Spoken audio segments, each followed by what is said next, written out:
Hello दोस्तों, आप सभी को स्वागत है आपके अपने YouTube channel Rishabh online classes में। तो कैसे हैं आप लोग? उम्मीद करता हूँ बहुत ही अच्छे होंगे और मन लगाकर स्टडी कर रहे होंगे, क्योंकि बोर्ड एग्जाम बहुत ही काफ़ी करीब आ चुका है और बहुत ही कम समय बचा है, लगभग 10-15 दिन बचा है। चाहे आप जो जिस तरह आप वीडियो देख रहे हैं, वही हिसाब से आपके पास जो है कम और समय होता जा रहा है, क्योंकि अभी से मिला जुलाकर 10 दिन, मान लीजिए 10 दिन बचा हुआ है। तो अब जितना लेट करिएगा उतना ही आपको जो है घाटा होने वाला है। तो आप लोग इस वीडियो को अच्छे से देखिए और समझने का प्रयास करिए, रटने का प्रयास नहीं करना है, क्योंकि हम जो है समझाने पर ज़्यादा फोकस करेंगे और फोकस के हिसाब से वीडियो बनाया भी गया है। और बता दें कि आप लोग जो है शायद ही कुछ बच्चा ऐसा होंगे जो इंटर में जो है अभी तक अच्छा खासा पढ़ा होंगे आर्ट्स लेकर। ऐसे कुछ बच्चा ऐसे होते हैं जो कि इधर-उधर रहते हैं, यानी कि बाहर-वाहर भी चले जाते हैं और अंत में आकर जो एग्जाम के टाइम जो है कुछ तैयारी करना चाहते हैं, जिससे कि हाँ, वो जो है एग्जाम में कम से कम नंबर जो है ले आकर वो पास हो जाए और अपने माँ-बाप का और अपना भी लाज शर्म बचा सके। तो इसलिए मैंने जो है आप लोगों के लिए बहुत ही खाली क्या कहा है कि इंपॉर्टेंट वाला वीडियो लाए हैं, जो कि आपको जो है सीधा-सीधा बोर्ड एग्जाम में जो है लड़ेगा। और जो बच्चे पढ़ लिए उनके लिए तो और ही बहुत ही अच्छा है, क्योंकि उसको जो है रिवीजन हो जाएगा और इस दृष्टि से पता चल जाएगा कि कौन-कौन प्रश्न जो है बोर्ड एग्जाम के लिए ज़्यादा महत्वपूर्ण है। तो आज है उसी प्रश्न पर जो है चर्चा करने वाले हैं। और हाँ, आप लोग के लिए एक बहुत ही बड़ा-सा गिफ्ट के रूप में जो है इसका जो भी वीडियो होगा, उस सभी वीडियो का पीडीएफ आपको जो है फ्री में दिया जाएगा। क्यों? क्योंकि आप लोग जो है वीडियो देखने से नहीं, बल्कि आप लोग को जो वीडियो देंगे, पीडीएफ देंगे, उस पीडीएफ से आप जो है अपने सेल्फ स्टडी भी करिएगा। तो इसलिए आप जो है पीडीएफ फ्री में देने का मन बना लिए है, और पीडीएफ किस प्रकार आप लीजिएगा वो भी हम आपको जो है लास्ट में बताएंगे। अब इस पीडीएफ को कैसे फ्री में लेंगे, पहले हम इस वीडियो को कवर करते हैं, समझते हैं कि क्या सब प्रश्न है, और उसके बाद पीडीएफ का चर्चा करेंगे। तो देखिए प्रश्न क्या है। प्रश्न बहुत ही शानदार और लाजवाब और इंपॉर्टेंट भी है। तो देखिए प्रश्न क्या है कि पहले तो हम समझ लेंगे चैप्टर क्या हिस्ट्री का है, चैप्टर 2 है, ठीक है। उसका जो है दीर्घ उत्तरीय भी है वाला, खाली जो है महत्वपूर्ण है। इस चैप्टर से लगभग 2 या प्रश्न है जो कि बहुत ही इंपॉर्टेंट है और बोर्ड एग्जाम लगातार पूछती भी है, ठीक है। तो देखिए क्या है कि यह प्रश्न है, मगध साम्राज्य के उत्थान के कारण, यानी कि मगध साम्राज्य जो है उसका उत्थान यानी कि विकास होने का कौन-कौन सा कारण था। उत्थान मतलब कि यानी कि प्रोग्रेस कर रहा है, विकास कर रहा है, तो उसका कौन सा कारण था। तो देखिए यह प्रश्न देखिए कितना बार पूछा है। आपको यदि विश्वास न होगा तो देख लीजिए कि 2013 में, 2016 में, 2022 में, 23 में, 24-25 में नहीं पूछा, कोई गारंटी नहीं, 2026 में आराम से इसको जो है पूछ देगा, ठीक है। क्योंकि ये प्रश्न बहुत ही अपने आप में लाजवाब और इंपॉर्टेंट है। तो देखिए इसका हम जो है बहुत ही शॉर्ट तरीका से लिखे। पहले आप लोग एक बार नज़र देख लीजिए कितना सिंपल और कितना छोटा-छोटा है। देख रहे हैं, बहुत ईजी है, और आप एक बार देखिएगा आपको समझ में आ जाएगा, और इससे ज़्यादा रटने-वटने का कोई ज़रूरी नहीं पड़ेगा। तो देखिए उत्तर में क्या लिखे हैं कि देखिए, मगध प्राचीन भारत का सबसे शक्तिशाली साम्राज्य बना। क्या था? मगध जो है, मगध की चर्चा करना है, क्योंकि मगध का किस प्रकार विकास हुआ वो सब कारण बताना है। तो हम लिखेंगे मगध प्राचीन भारत का सबसे शक्तिशाली साम्राज्य बना, ठीक। उसके बाद इसके उस उत्थान के पीछे निम्नलिखित कारण है, ठीक है। निम्नलिखित प्रमुख कारण है इसका, यानी कि विकास होने का कौन-कौन सा कारण है वो लिखा है कि निम्नलिखित है, और उसको पॉइंट बनाकर देखिए। आप जिस किसी प्रश्न को जो है पॉइंट बनाकर लिखिएगा तो बहुत ही अच्छा लगता है। और क्या होता है कि टीचर जो कॉपी चेक करते हैं उनको जो है डायरेक्ट फोकस पड़ता है टॉपिक पर, तो आपको जो है उसको चेकने में बहुत आसान होता है, और आपका नंबर देने में तो उसको एकदम दिल गार्डन हो जाता है। आराम से आपको जो है अच्छा मार्क्स देंगे और आप जो है अच्छे अंक लाएंगे। तो देखिए इसमें हम लिखे टॉपिक बनाकर लिखे। पहले हम लिखे हैं अनुकूल भौगोलिक स्थिति, यानी कि कहे तो भौगोलिक स्थिति, यानी कि वहाँ का जो क्या था कि दिन कैसा चलता था, यानी कि वहाँ का कैसा दशा था, वो बहुत ही अनुकूल यानी कि अच्छा था, ठीक है। तो उस हिसाब से देखिए तो क्या था, मगध गंगा सोन आदि नदी के से घिरा था, यानी कि उसके चारों बगल क्या है, गंगा नदी और सोन नदी पड़ता था, ठीक है। जिससे क्या होता है कि प्राकृतिक सुरक्षा और व्यापार दोनों को लाभ होता था। देखिए व्यापार कभी क्या कहते हैं, समुद्री मार्ग से व्यापार अच्छा खासा होगा कब, जहाँ आपका जो है समुद्र के तट पर, यानी कि घर, यानी कि कोई जगह बसा होगा, वहाँ का जो है कोई वस्तु आपको यदि दूसरा जगह से मंगाना भी है तो आसान होगा, और भेजना भी है तो आसान होगा, क्योंकि जल मार्ग वाला जो है क्या कहते हैं कि परिवहन बहुत अच्छा होता है और सस्ता भी होता है इस हिसाब से, ठीक है। तो और वहाँ क्या होता है कि जब नदी सब कुछ का उपलब्धि, यानी कि पानी उनी का अच्छा सुविधा रहेगा, तो वहाँ ऑटोमेटिक जो है विकास अच्छा खासा होगा, ठीक है। उसके बाद क्या कि उपजाऊ कृषि भूमि। अब देखिए कोई जगह है तो वहाँ हमारे भोजन उपजाने के लिए, यानी कि फसल उगाने के लिए क्या कहते हैं, कृषि के लिए अच्छी मिट्टी होना चाहिए। मिट्टी यानी कि खेत अच्छा होना चाहिए, ठीक है। तो वही क्या है कि गंगा घाटी की उपजाऊ, क्योंकि इसको थोड़ा ऊपर करते हैं, उपजाऊ मिट्टी से अधिक अन्न उत्पादन हुआ। यानी कि क्या था, वहाँ का मिट्टी भी बहुत अच्छा था, ठीक है, उपजाऊ मिट्टी था, ठीक है।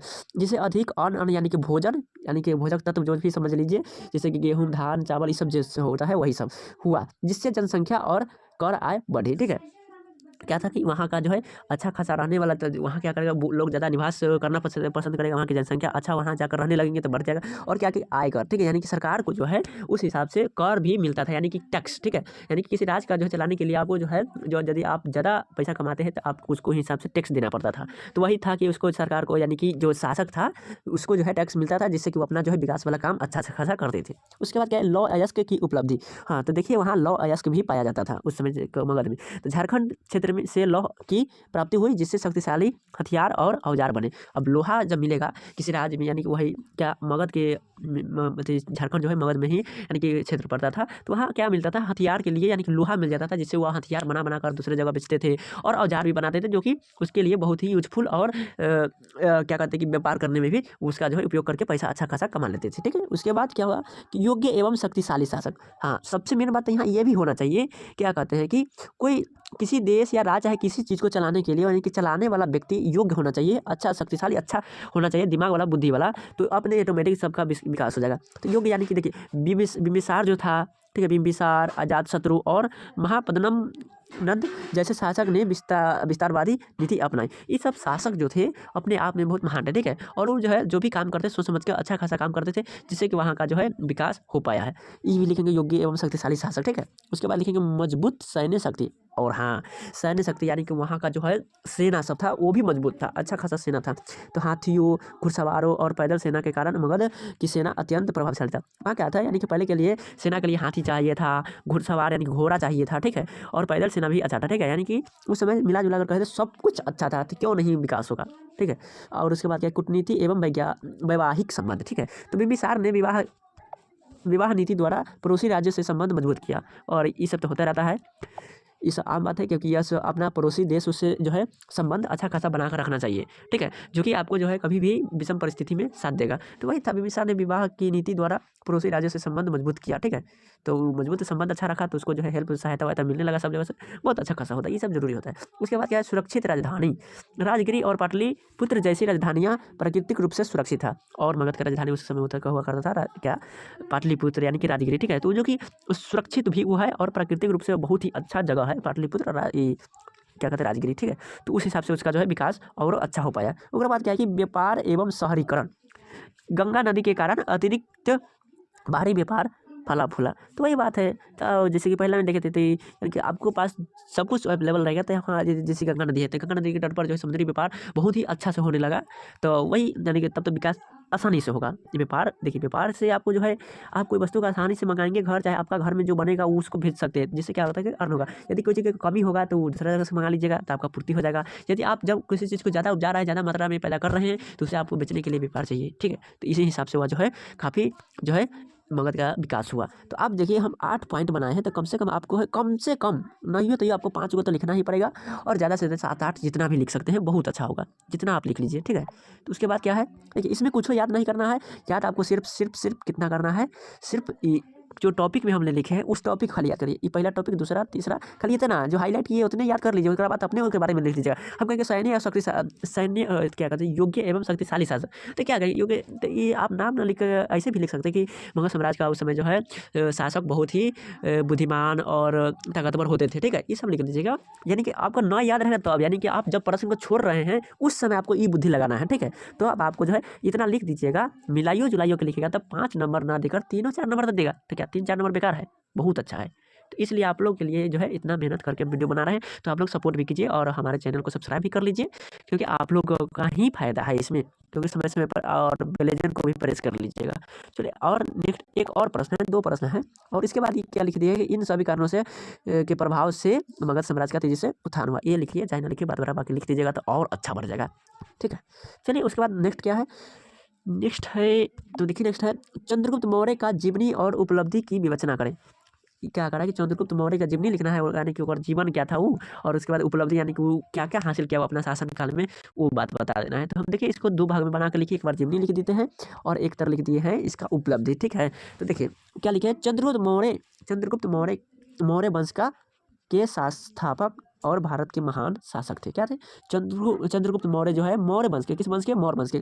आप लोग जो है अच्छा से फोकस करिएगा, क्योंकि यहाँ से ऑब्जेक्टिव भी बनते हैं। ठीक है, क्या था, चंद्रगुप्त मौर्य कौन वंश के, तो मौर्य वंश के था। क्या था, तो संस्थापक थे। ठीक है, यानी कि स्थापना करने वाले। ठीक है, और इसमें से देखो बहुत ऑब्जेक्टिव बनेगा, यहाँ से बनेगा उनका जन्म लगभग 340 ईसा पूर्व, याद रख लीजिएगा, पूर्व माना जाता है। ठीक है, और उसके आचार्य कौन थे, यानी कि गुरु कौन थे, चाणक्य थे। ठीक है, और उसके और क्या, यानी कि हम ऑब्जेक्टिव का हाईलाइट अभी कर रहे हैं, बाकी इसको हम सही से पहले कर लेते हैं और उसके बाद ऑब्जेक्टिव तो अपने आप होएगा। ठीक है, इसको सही से साफ करके क्या कहते हैं, इसको पहले हम कवर कर लेते हैं। ठीक है, चलिए देखिए, तो देखिए चंद्रगुप्त मौर्य मौर्य वंश के संस्थापक और भारत के महान शासक थे। उनका जन्म लगभग 340 ईसा पूर्व माना जाता है।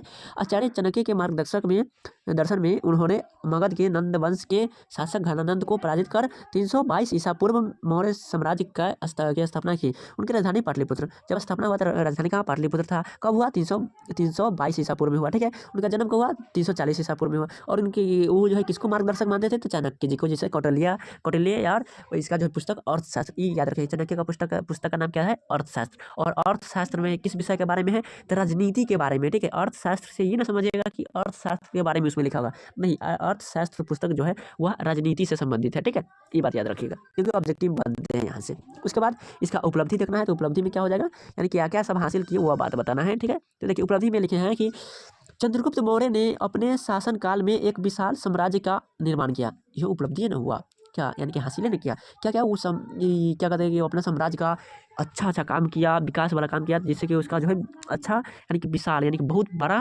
निर्माण हुआ। ठीक है, उसके बाद क्या कहते हैं कि उन्होंने यूनानी शासक सेल्यूकस निकेटर को पराजित की कर उनकी पुत्री हेलेना से विवाह किया। क्या क्या देखिए वो क्या क्या कहते हैं कि चंद्रगुप्त मौर्य किसको, यूनानी शासक कौन है, रुकिए यहाँ किसका बात हो रहा है, सेल्यूकस निकेटर। ठीक है, यूनानी शासक सेल्यूकस निकेटर को पराजित किया, मतलब कि हराया। ठीक है, यानी कि युद्ध करके उसको हराया और हरा कर उसके पुत्री कौन, हेलेना से विवाह भी कर लिया। ठीक है, क्या यह एक उपलब्धि है ना, वो हासिल किया। उसके बाद उत्तर पश्चिमी भारत के कई क्षेत्रों पर अधिकार किया। उत्तर पश्चिमी भारतीय के क्षेत्र पर उसने अधिकार किया, यानी वहाँ जाकर अपना हक जमाया, युद्ध से चाहे कुछ भी करके वहाँ जो है अपना जो है शासक जमाया। उसके बाद क्या कहते हैं कि उनका शासन सुदृढ़ प्रशासन व्यवस्था पर आधारित था। उसका शासन व्यवस्था इतना अच्छा था, प्रशासन व्यवस्था भी, और शासन यानी कि उसका जो है राज्य को चलाने के लिए प्रशासन यानी कि सैनिक व्यवस्था मान लीजिए कहे तो। ठीक है, वो अच्छा था। ठीक है, व्यवस्था बहुत ही अच्छा था, जिससे क्या होता था कि वहाँ का जो है व्यवस्था पर आधारित था, जिसका जो है विकास में अच्छा योगदान दिया। उसके बाद क्या करते कि जो चाणक्य के अर्थशास्त्र से प्रेरित था, वो कैसे ही सब अपनाया। ठीक है, वो जो है क्या अर्थशास्त्र पुस्तक पढ़ के, इसका चाणक्य का पुस्तक पढ़ के वहाँ से ज्ञान प्राप्त किया। ठीक है, उन्होंने बहुत अच्छा, चाणक्य जी जो है बहुत ही महान व्यक्ति थे। ठीक है, जो अर्थशास्त्र पुस्तक लिखे तो उसको जो है पढ़ कर जो है सीख कर वह उसका जो देखकर प्रेरित हुआ और उनसे ही संबंधित वो काम भी किया और अच्छा खासा जो है अपना साम्राज्य का विकास किया। उसके बाद उन्होंने कृषि, व्यापार और सुरक्षा व्यवस्था को मजबूत किया। चंद्रगुप्त मौर्य की मृत्यु 298 ईसा पूर्व सरवन बेलगोला में हो गया। ठीक, उसका मृत्यु कब हुआ 298 ईस्वी में, कहाँ, सरवन बेलगोला में। ठीक है, तो आप लोग जो है इसमें से अच्छे से वीडियो देखिएगा तो ऑब्जेक्टिव भी कंप्लीट हो जाएगा और लघुत्तरी तो हो ही जाएगा और दीर्घोत्तरी भी हो ही रहा है। ठीक है, तो चलिए अब इसको हम बता देते हैं कि आप पीडीएफ किस प्रकार ले सकते हैं। ठीक है, तो पीडीएफ लेने के लिए आपको जो है हमारे जाना पड़ेगा। तो देखिए हमारे इसको जो है पीडीएफ आप लेना चाहते हैं तो हमारे जो है चैनल का जो लोगो है उस पर क्लिक कीजिए। उसके बाद आपको जो है हमारे चैनल के मेन क्या कहते हैं कि चैनल पर आ जाइए। ठीक है, तो चैनल पर आने के बाद क्या करिएगा कि हमारे यहाँ देखिए इसको टिपिएगा। ठीक है, यहाँ जैसे कि इसको बताते हैं, जैसे कि इस भाग पर टिपिएगा। ठीक है, यहाँ आप टिपिएगा तो आपको नया पेज खुलेगा। ठीक है, जैसे कि देखिए रुकिए हम टिकते हैं, तो हटो रे, हाँ देखिए यहाँ टिपेंगे। ठीक है, टिपने के बाद आपको इस प्रकार आएगा, हमारा बायो आएगा जैसे, तो यहाँ मिलेगा इस टेलीग्राम चैनल का और व्हाट्सअप चैनल का लिंक। ठीक है, यहाँ मिलेगा टेलीग्राम और व्हाट्सअप चैनल का लिंक मिलेगा। अब यहाँ से आपको जो है टेलीग्राम वाला लिंक पर क्लिक करिएगा। ठीक है, तो देखिए हम क्लिक करते हैं, चलिए क्लिक किए। क्लिक करने के बाद आप डायरेक्ट पहुंच जाइएगा टेलीग्राम पर। ठीक है, तो ऑनलाइन का, हाँ ठीक है, यहाँ आपको ज्वाइन करने का ऑप्शन आएगा, ज्वाइन कर लीजिएगा। देखिए यहाँ जो है 12th का इतिहास चैप्टर 1 का जो है दीर्घोत्तरी प्रश्न उत्तर और लघुत्तरी प्रश्न उत्तर जो है उसका वीडियो पीडीएफ डाल दिए हैं। ठीक है, इसको आप क्लिक कीजिएगा तो पीडीएफ खुल जाएगा और इससे यहाँ से आप जो है पढ़कर अपनी तैयारी को और मजबूत कर सकते हैं। तो ऐसे ही आपको जो है पीडीएफ भी मिल जाएगा। तो चलिए, कैसा लगा वीडियो, उम्मीद करता हूँ बहुत ही अच्छा लगा होगा वीडियो। और वीडियो जब पसंद आया और जब हम आपके लिए इतना मेहनत कर रहे हैं तो आप जो है मुझे सपोर्ट कीजिए, क्योंकि आप लोगों का सपोर्ट की ज़रूरत है। आप लोग ही सपोर्ट करेंगे तो एक दिन हम भी जो है और ज़्यादा बच्चों को जो है अपना सुविधा दे पाएंगे। ठीक है, तो चलिए फिर मिलेंगे एक नई वीडियो में, जब तक के लिए जय हिंद।